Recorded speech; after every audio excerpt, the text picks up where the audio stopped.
Hi, I'm Heather with WTI. When my friends come over, I like to treat them to the very best that I have to offer. And Aged and Charred helped me with that with this whiskey infuser. Very cool because it comes with 6 different flavors. My favorite is the peach. How about cinnamon?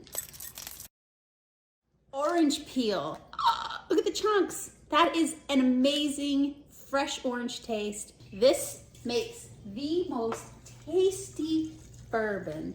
You could do it with whiskey or bourbon. This one I infused for about 8 days and it made the best old fashioned. You only need 24 to 48 hours, so that was overkill. But I love that even after all that time, the filter prevented any fragments from getting into the liquor.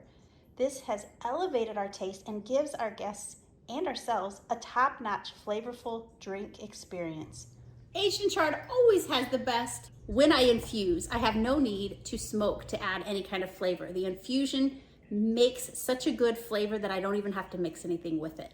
Oh, so many flavors for the perfect pour. I definitely recommend this infuser, and don't forget Cherry, which I have not tried the cherry yet. I'm eager to try that one next, as soon as I finish this. you can also add it for a smoky flavor. Pecan, whatever you want to say. And last but not least, oak. Aged and Charred has the best when we want to treat our guests. That's my point of view.